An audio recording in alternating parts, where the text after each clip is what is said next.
Hello and welcome to another episode of the Back Bone Zone. We're remote because I came to visit Rhys because he broke his foot, as you've heard probably by now. So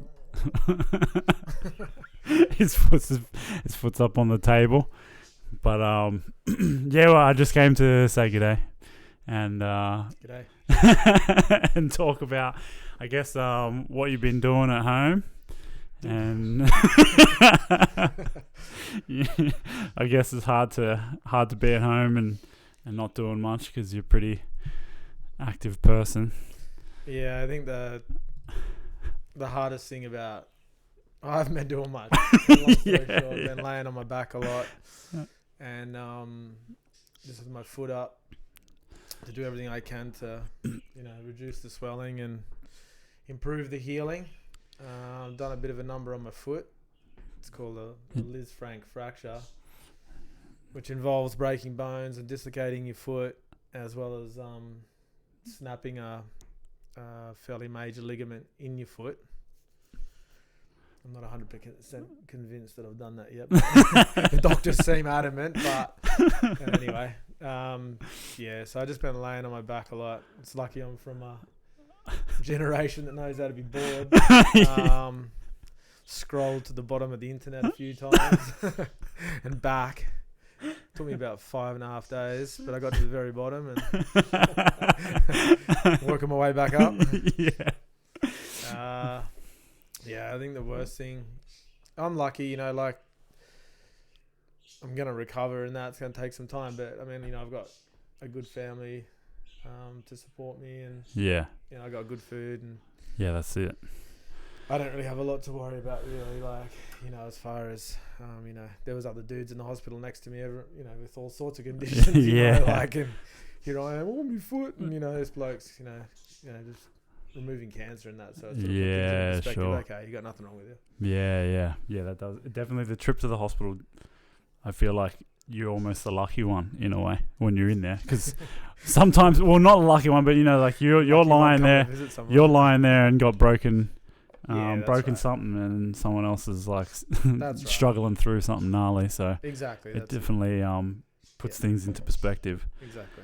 But I thought I'd come over today just to talk about funny stuff, just because I feel like it's worth lifting your spirits a little bit. Heaps of funny stuff right now.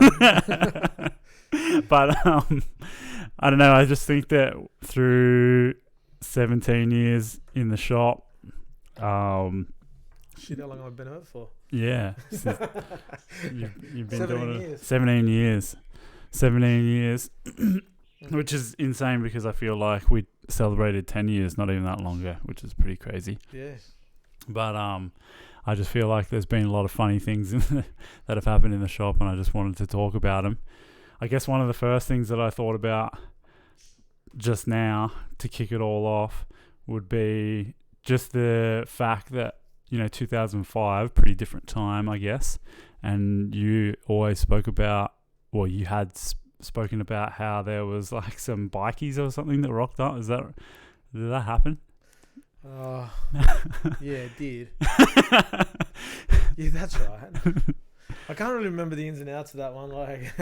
I'm 46 years old and I don't want to incriminate myself by any bikies, but nah. Some bikies did come and check out the store when we first opened. And they were like, "Oh, just BMX, is it?" And I'm like, "Yeah." And they were like, "Oh, all right, no worries." Yeah. It kind of went like that. Yeah. They were rocked up with the, engines blazing. And, enough to put a heart attack in anyone. I feel like because it's not, Backbone's not a typical looking bike shop. I feel, the logos and things like that looks like, you're wearing the handlebar with the flames, which is that's what it was out the front of the shop actually, and it was sort of, and it was just. Probably it didn't look like any other bike store that there was at the time, like a general bike store. That's right. It was in Fisher's shops, just small area that, I don't know. Dude, the Fisher shops was I got the nod from the boys. Yeah, the Fisher shops was like one of a kind, I feel. Like I remember, one of the first memories that I have was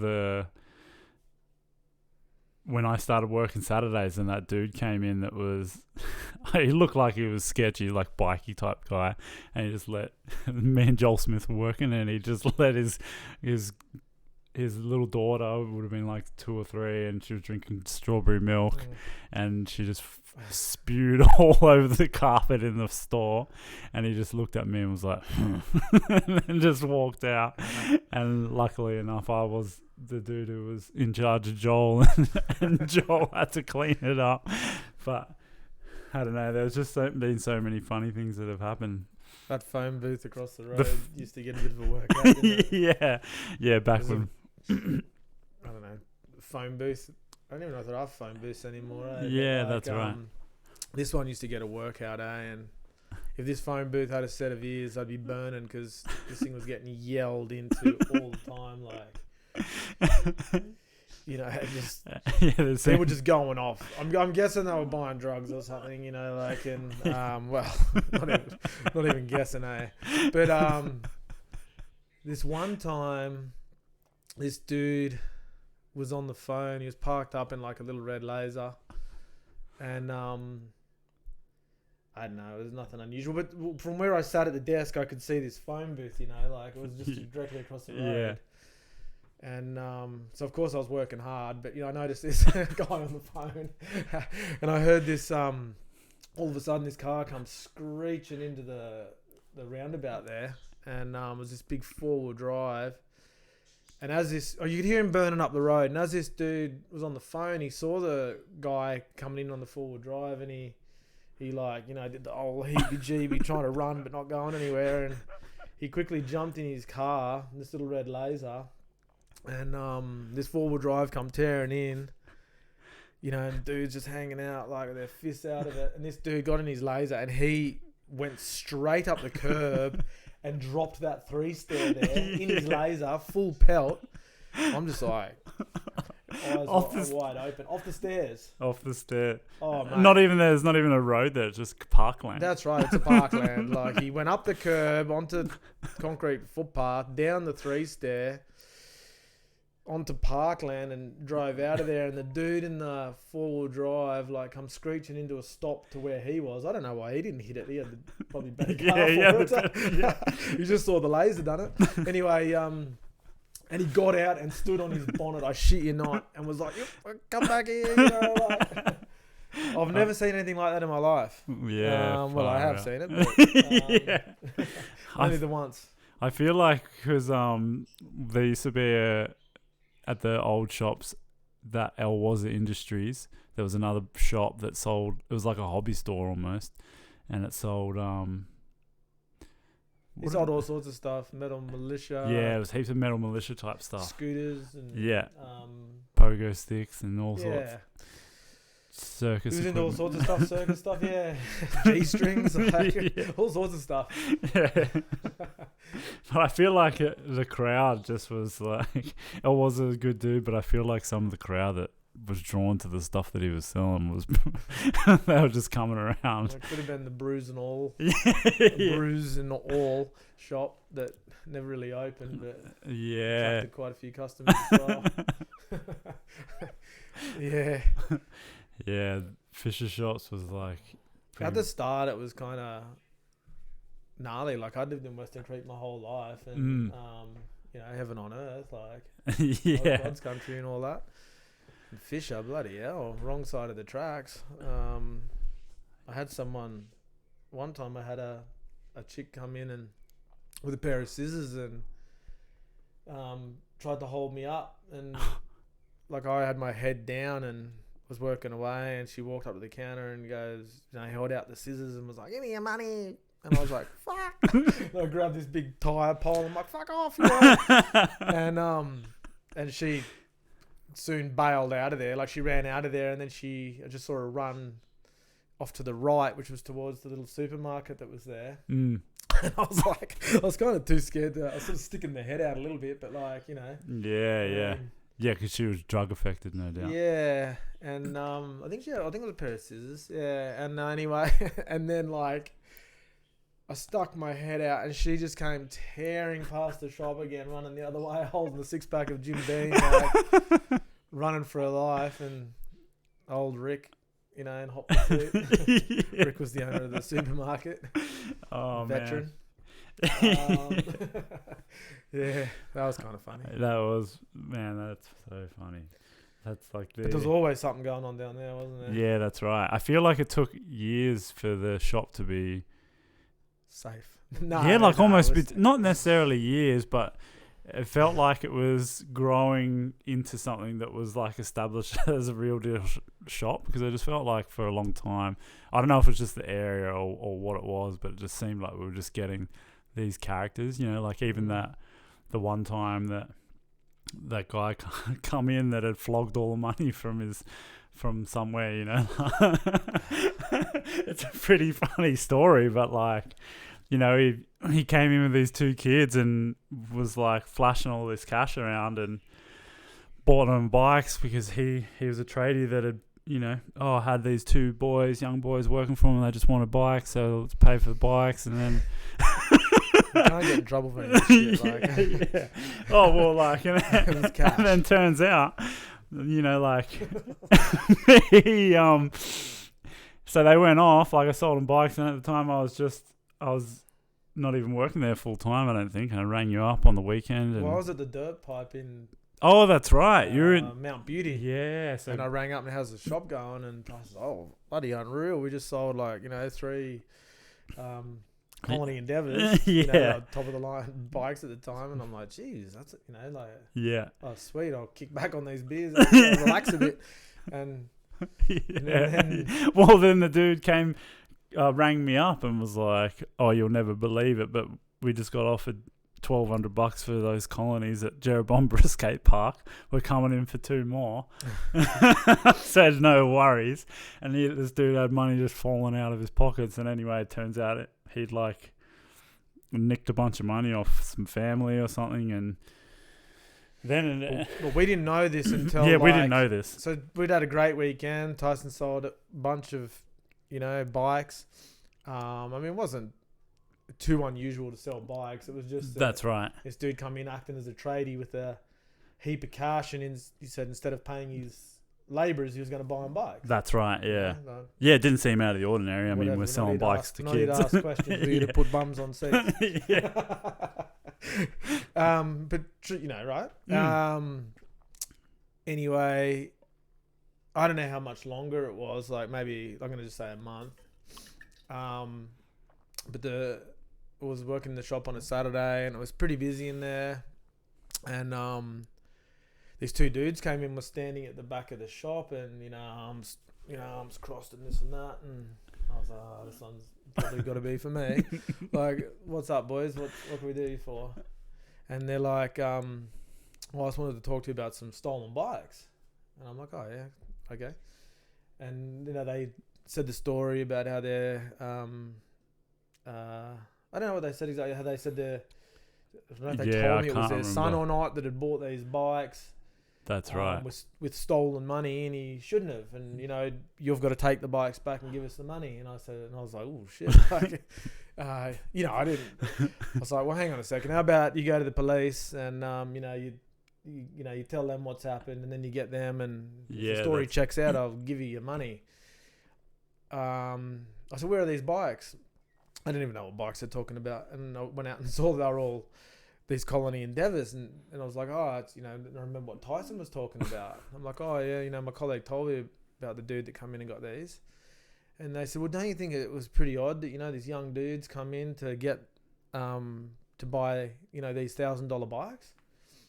And I said, well, not really. I said, come in here for a second. And couldn't have happened any more perfect, but I was actually serving a young guy. And I said to him, Braden, what are you here for? Just like that. He's like, what? I'm like, well, how come, just humour me, mate. How come you come here today? And he goes, well, I've been saving for this bike here. It was a Colony Endeavour. And I've been saving for this bike here, and I've come to buy it. And I said, how much is that bike? And he's like, $1,000. And I said, how old are you? 16. Anyway, I said to these blokes, no, not that unusual, really. Like, it's, Yeah. and then, anyway, I said to them, listen, this young bloke wants to buy one of these bikes. Let's see if he wants to buy one of your second-hand ones for a bit less. Yeah. So they said, all right. And so I took Braden out, and he had a look at him. He goes, nah, I've been saving my money on a brand new one.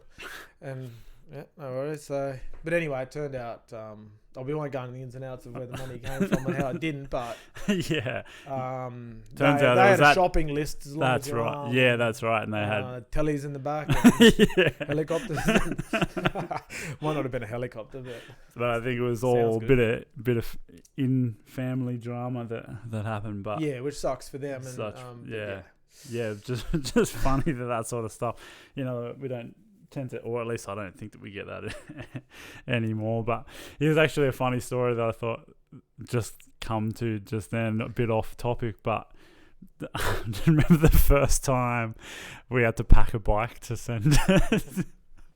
Like we didn't pack this is years and years ago, we had to send a bike, like, one of the first orders that come through on the online store, which was probably the very first order that came through on the online store. Oh, really? Yeah, right. Number one. It was an Eastern Jane. Yeah. I was like, bloody hell. That was great. Like, I don't know, it was like $1,200-$1,300 bike, but it was, how the hell are we going to send this? So we hadn't actually done that. We took it up in the box, and old Rick the veteran said no. Yeah. That's right. So then you had to go back, and we had to figure out how to bubble wrap an entire bike or something like that. We bubble wrapped the entire bike and wrapped it in black plastic. This thing was like, it wasn't getting scratched, carried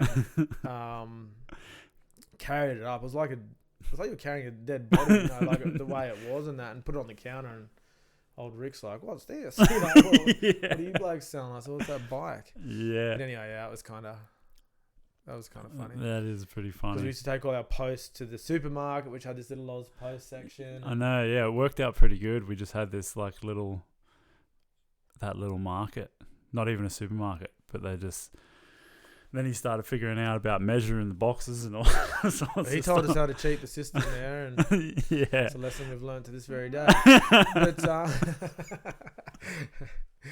But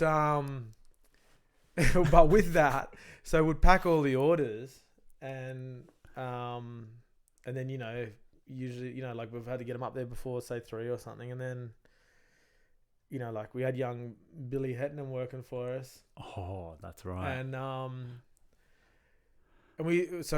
the time we didn't have an account or anything. We'd just take the post to the supermarket, and he'd put it all through, and would pay for it then and there and that. And anyway, I don't know, like not long after Billy had taken the post up, I said, "Oh, Billy, where's my card?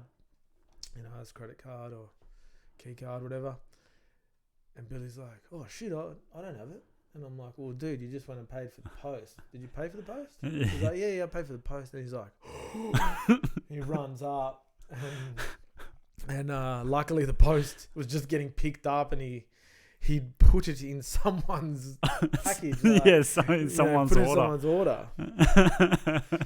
So I don't even know how we got that one back. Yeah, we were lucky with that one. That was a good one. Friday Arvo probably and everything. Yeah, yeah, that's right. But yeah, man, so that was a pretty funny. Yeah, we've had some people work in the shop over the years. It's been pretty crazy for. Billy actually held the record for the fastest wheel build. That's right. Yeah, Billy built a wheel, I think, in 13 minutes. From built and trued. Built and trued. Yeah. And I might have. I gave him the nod on the true, but it's probably a little bit out. It's pretty freaking good, yeah. Like 13 minutes. Yeah, I think that's right. Because at the time there was someone that had a video about like how fast they build a wheel, and Billy just smacked it out. Billy wanted to beat it. Yeah, I think he did. Yeah, that's right. But yeah, that was pretty crazy. Billy Hettenham. Yeah, I wonder what Billy's doing now. I think he's like still shredding. Yeah. Still riding. But yeah, it was pretty funny. Billy the Kid. What else have we got? Yeah, I was just thinking about the obviously there's I don't even know if these are funny. I feel Got me like smiling. since we're talking about stolen bikes, I remember that this was a few years later at the servo, and on the Saturday there was a bunch of the young kids that worked with me on the Saturday, and there was a young kid, not too dissimilar from a young kid that came in to get that Colony Endeavour, and he was looking at bikes, and then all of a sudden he just kind of felt like he was a little bit, that's right, he looked like he was a little bit sketchy, but I mean, what ratty BMXer doesn't kind of look a bit sketchy. And anyway, he was sort of just hanging out the front after he'd asked to look at all the expensive bikes, and I think it was Ty Router at the time that was serving him. And this kid was hanging out the front, and then anyway, this granddad and Jack Gruber. it might have been Jack Gruber as well. I don't know. Yeah. But anyway, there was this granddad and his grandson came in to look at bikes, and we'd let them test ride a bike out the front, and the young grandson took the bike out the front, and this kid like literally kicked him off the bike and ripped the bike off him, just took off down the road. And one of the whoever it was that took him outside ran him, was like, this kid's just stolen a bike. So then we had to... Tyson's like, what? Like I'm sitting in the office like, I don't know what's going on. Yeah. So then I had to I guess I just jumped on my bike and tried to chase him down, but he was a quick little bastard. Anyway, didn't get it back. And then I found out who it was. Well, then you called me. That's right. Tyson come back to the store, and he called me and was like, dude, you're not going to believe this. I just had a bike stolen. And I'm like, what? And I'm like, what one was it? He's like, United Recruit, Teal. Yes, I can't remember what it was, yeah. And whatever, anyway. And he told me what it was, and he goes, I reckon they're headed down to Tuggeranong. You let him get away. Anyway, they're headed to Tuggeranong. So I jumped in I'm going down Tuggeranong skate park. I jumped in my car and drove down Tuggeranong according to all the speed limits and whatnot as quickly as I could. And I rocked up into Tuggeranong there. And where there's that sort of pedestrian crossing? Yeah. Just as I was coming to the pedestrian crossing, there was this kid on that exact bike. Oh, God. Right in front of me. And like, oh, yeah, here we go. Right? And I slammed on the brakes. I was only going the car park speed, so I pulled up without too much of a hassle. I was going a little bit quicker I was going pretty fast, and I pulled up and skidded, and this kid's like stopped in the middle of the crossing like, oh, crap. And I'm like, I could see by his tyres straight up that his bike wasn't brand new. Yeah, sure. Yeah. And anyway, so then... Let him go. Yeah, let him go. Let him go by the scruff of the neck and let him go, and then reversed out of there and hot-footed into the next skate park. Thinking, bloody hell. Could have run a kid over. But we ended up finding out who it was. Well, I don't know if we found out who it was, but we got the bike back. We got the bike back, that's right. Changed a few bits and pieces, but yeah, we got the bike back. And yeah. That was the principle. Yeah, it was just a funny thing that, like, I've never... we've been pretty... Well, I mean, we've had bikes stolen over the years, like, smashed it, but we've got them all back. In fact, speaking of funny bike stories for stolen bikes, Hardy's bike. So Chris Hardy got his bike nicked, and then we put something on Facebook, and it basically went viral, saying Chris Hardy's bike's been stolen. If you know about it, bring it back to the shop, blah, blah, blah. And then it got brought back and had been like cleaned, and it had like a chain that had like a protective covering over it and things like that. So it just got redelivered. Big ass thick chain, so it didn't get stolen, but it was like wrapped in rags. So yeah. So did it have a key in it? How did we know where the key was? Or like I don't know how. Yeah, it was weird, but it was just.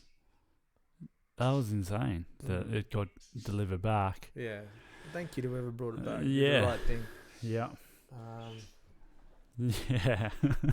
So the one other story that I love is Mel actually said, I don't know if I should tell this story. It's so bad. So we just have shady characters. So there's the one where, you had that drug. It was obviously drug affected, and he came through the store clutching his heart. I'm fucking dying. Not in fucking here, not. And he was hanging in on the door like this. I'm fucking dying. Help me. And I helped him by putting my shoe into his chest and getting him out onto the street. Like, Yeah, not in my shop. shop. I don't know what sort of insurance we got, but I don't know if we've got enough for this. God. So he's out on the street, and then I made sure he got the help he needed. Boy, help him.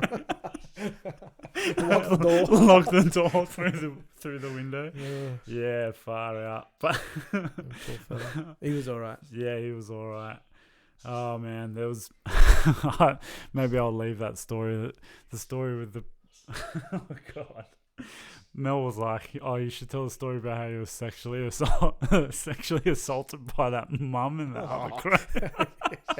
Yeah, I don't know. I don't know. I'll leave that story.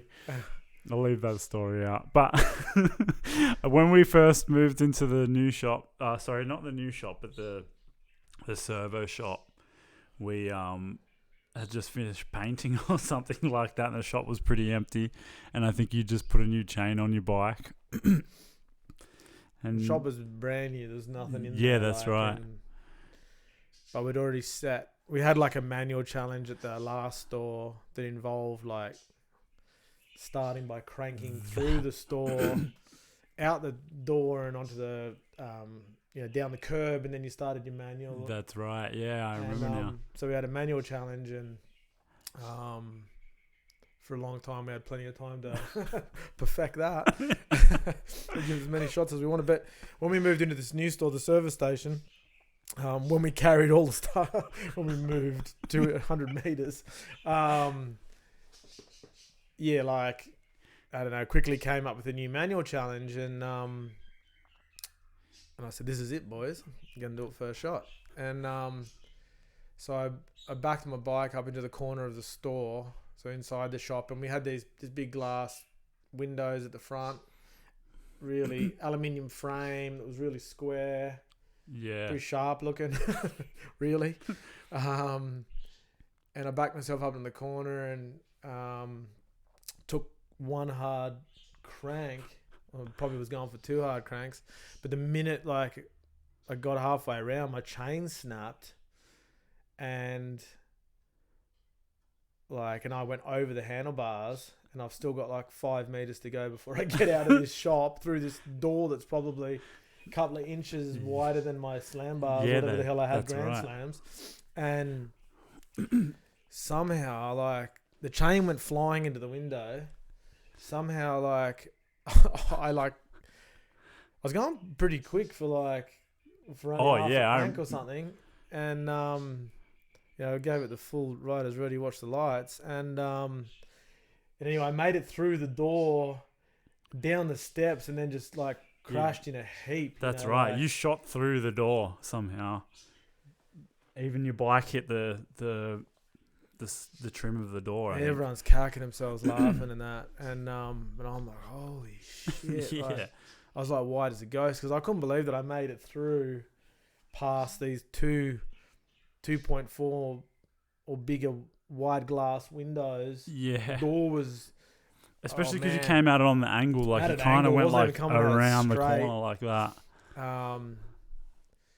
You could see the heading, shop owner puts head through window first before grand opening. Yeah.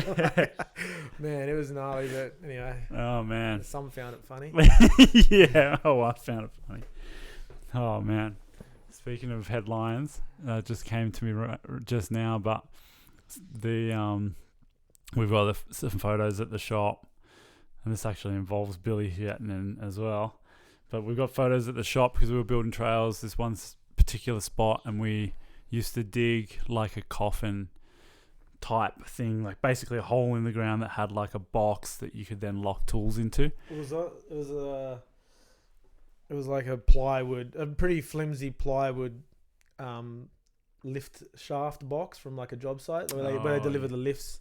Anyone that works on a job site would have seen them, and so we dug a hole, put that in the ground, and put all the shovels in, and nailed half the lid on, and then the other half you'd lift up. Yeah, that's. You put pine needles and stuff. Yeah, that's right. So we, the particular day that we went there and we were digging that hole. Thought we'd play a bit of a prank. Yeah, we thought So I had my camera there, and we just happened to take some pretty funny photos at the time of, like, because Billy was who almost mailed the card before. He was helping us there too, and we were getting there pretty early in the morning. Yeah, we were getting there at like 6:30, I think. So anyway, to cut a long story short, yeah, we got there early. I jumped in the coffin, took all the shovels out, jumped in the coffin, waiting for Billy to show up, and sort of some of the dirt around there was like really grey, sort of chalky powder. So I put a bit of it on my face just to take a bit of the colour out. Yeah, got in a pretty deathly position inside this coffin and waited for Billy to rock up. Yeah, and I think he got pretty scared by it. He did. But the funny thing I feel about that whole thing was that, like, so the trails ended up getting dozed before we even rode them. The funny thing was that I was actually there watching this bobcat come across this little walking bridge, and I rang Rhys. No one will ever be able to doze this place where this is. Cross this bridge. Here comes the bobcat. Yeah, I rang Rhys saying, like, I think they're coming to doze the trails, and then the bobcat drove past and then came back 45 minutes later, and he was just looking for the trails the whole time. Anyway, got to shoot some photos. That's a bit of a side story. The trails are long gone, and then wasn't it Todd or something? No, it was me. I was sitting here, and my wife's like, Rhys, come and look at this on telly. What do you know about this? Don't know much about anything, but let's have a look. And it was a Crime Stoppers ad. You know how they used to have those? Maybe they still do. I don't watch TV, but they got those Crime Stopper ads, and do you know anything in relation to this? And it was a picture of the coffin, like, which was a tool chest, for the record. And I'm like, no way. And I took a picture of it. Still got it somewhere. And any information, give us a buzz. And so I did. I said, what do I do? She goes, you didn't kill anyone, did you? I'm like, no. And so anyway, I rang and told them. And but I thought that's pretty funny. Yeah, that was crazy. Years later, it was in the Canberra Times, I think. And there was some clothes around it and this and that. Yeah, that's right. Like something had gone down, but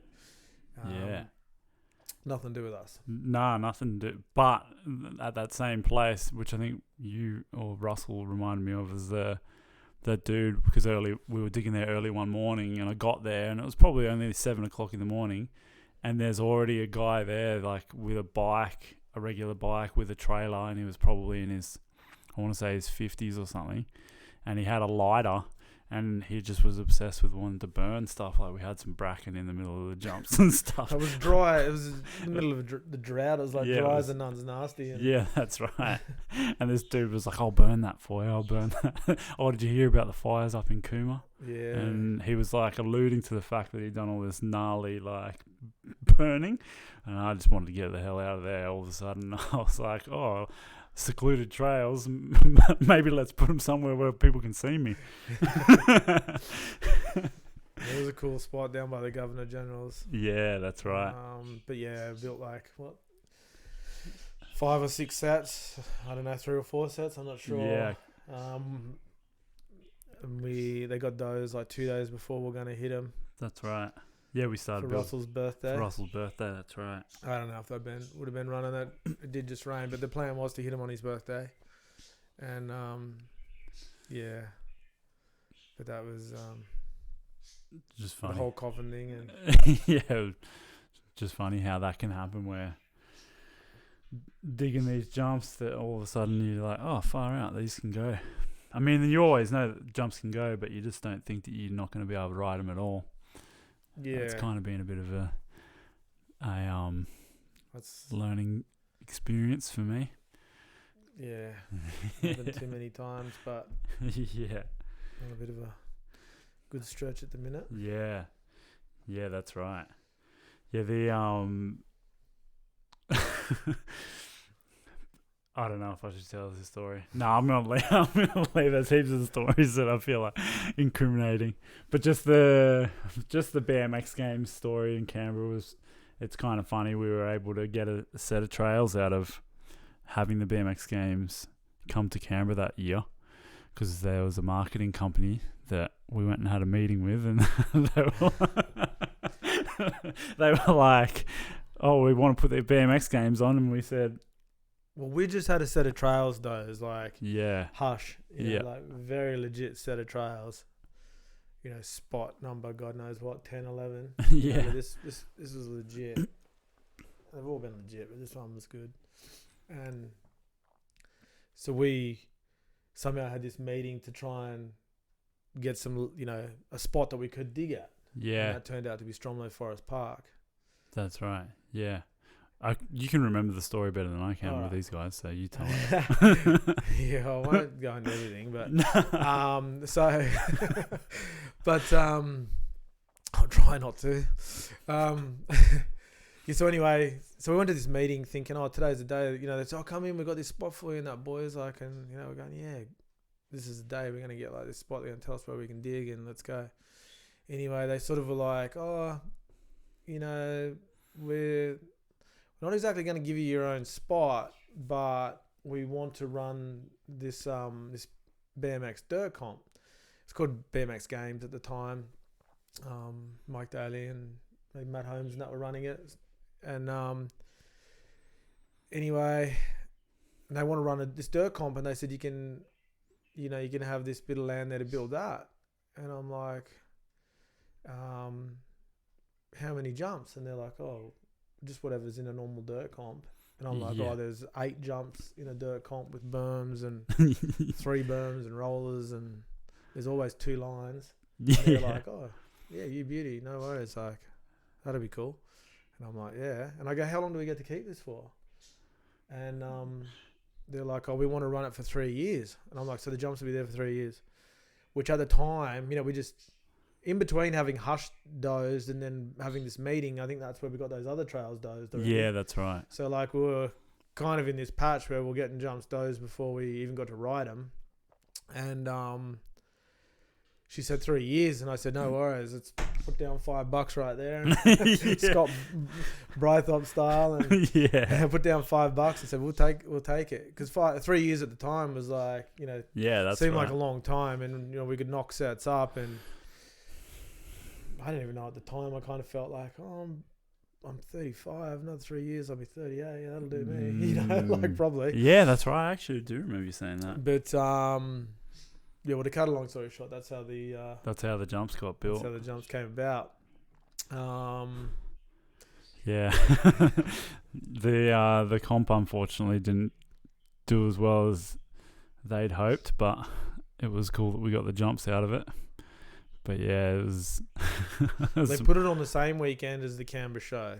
Now, fairy floss and show bags, Dagwood dogs, carnival rides. They're going to win. They wanted the whole of Canberra to come to this freestyle comp, and to be honest, maybe they would have. It was going to be like pretty cool. The jumps we built were in a month's time. Like we built them in a month, was sick. Like it was hard work, but it was a cool line, and it progressed a lot over the years and got a hell of a lot better. But it was cool, and they built like this whole park course. Yeah, that's right. Down on the asphalt, the crit track there, which was pretty sick as well. And it could have been a real spectacle for Canberra, except they put it on the same weekend as the Canberra show. Mm-hmm. They put these massive fences around Stromlo and tried to charge riders $20 each. They're all just jumping the fence out the back. Anyone with a shifter got in. That's right. The bolts and in you get. Yeah. But it was unfortunate for them, but at the same time, we got a cool spot out of it. That's right. We did the best we could to make a really good event for them. And, yeah, for sure. And then we got in the end, we kept the trails for like... Yeah, I think like 8 or 9 years. Yeah. 9 years. Which... we need to talk about on another another Yeah, episode, we'll I definitely go reckon. into the Stromlo thing or the Hillfire thing on a different episode. I think there's That a lot was a to. hell of a spot. And, Yeah, very cool. But the haven't really band, spoke since much about that getting dosed, but we'll talk about it another time. yeah, For now for we'll sure. get back to the funny. Yeah, And I'll kick it off with no pressure. yeah. Off you go. Oh well, I was just gonna tell the story about I'm not gonna tell it. That's too gnarly. It's too gnarly. All right. So we're gonna go back to we'll go back to the actual shop and BMX games. Just this is a story that sort of sticks out in my mind. It's just so I feel like BMX games has always been like a funny time because there was the 1 year where I felt like I was pretty new to the whole BMX games, like running the stall and things like that. And you and Russell, Running the stall. the stall So at is it BMX Sydney games or at Sydney, Melbourne? yeah. So at Sydney, Yeah, the indoor one, the first one, or I think it was the first one, or it must have been the first one. And you and Russell went to Big Day Out or something that year. Rage Against the Machine. Yeah, Rage Against the Machine. And I think Russell was Followed just by Paul Kelly. And then we left.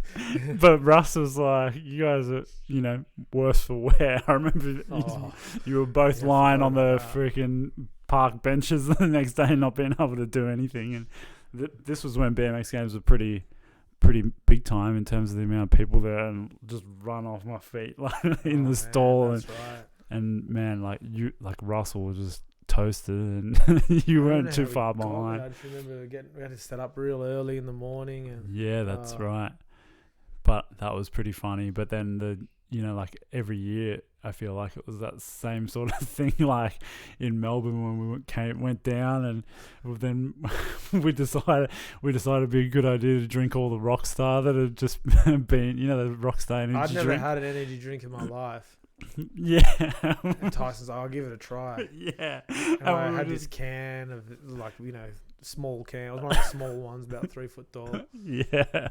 And I was shitting through the eye of a needle about 10 minutes later, but I was like jacked. I don't even think I drank coffee at the time. No, you didn't. You didn't drink coffee, and I don't think you'd ever had.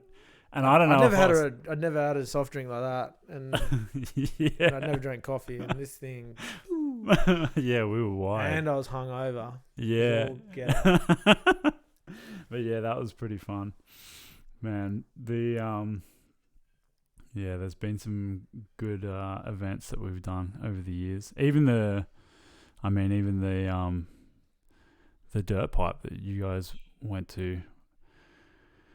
Like when you were sucking on Matt Veyer's green whistle and Yeah, well, I had I didn't even know what a green whistle was and certainly haven't had one since. But anyway, poor Matt Veyer, I don't know what he'd done, broke his leg or something like that. But the day before, I took a run and you had that step up hip and the step down hip back in, and I landed a bit funny and just slid out like it. I don't know. You're going pretty quick. Yeah, you were going fast. And I just put my hand down and I sort of slid out of it real nice. And then I looked down at my hand and my thumb was like just across my hand here. And I looked up and Mike Daly and Sergio Leos were there. And I was like, yeah. And I was like, oh, I looked at my thumb and I'm like, holy cow. And those two dudes just like turned their backs.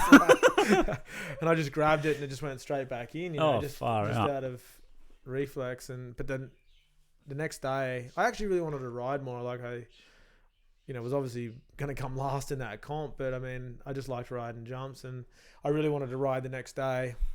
And remember I taped my hand up something savage. And anyway, Matt Veyer's like, oh, here. I go, what have you done, man? He's broke his leg. And he goes, like, what's that thing? And he goes, oh, this is like painkillers, dude. Have a go. You won't feel your hand. You'll be able to ride. And had a little go on it, and I'll tell you what, there's no riding after that, Yeah. Didn't have any pain either, but certainly wasn't going for a ride. Yeah, far out. But that was cool, those dirt pipe comps. Yeah, definitely cool.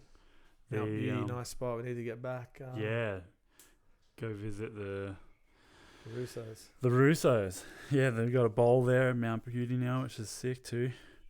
But the one year that I went to Dirt Pipe was the year where it got rained out and basically turned into a 3-day party.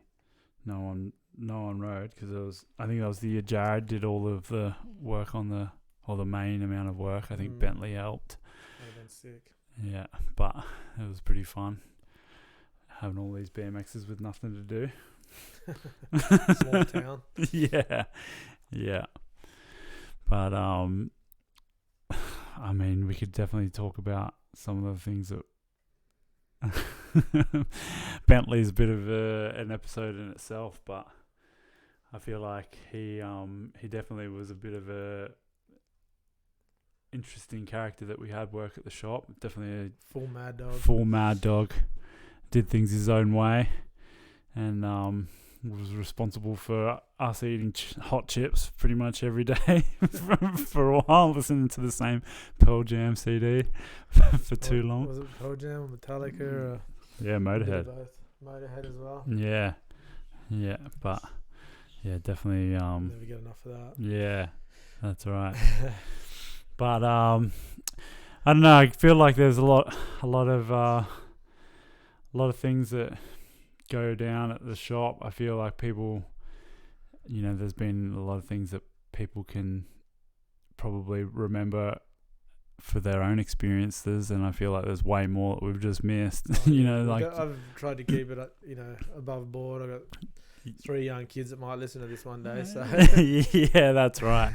But it's fun. I feel like having BMX shop definitely in that way is like pretty exciting. I feel like I can't imagine that there's like funny things that happen like there has been at that, in Back Bone over the past little while. At a regular store. Yeah, at a regular shop. So, no, I'm frothing.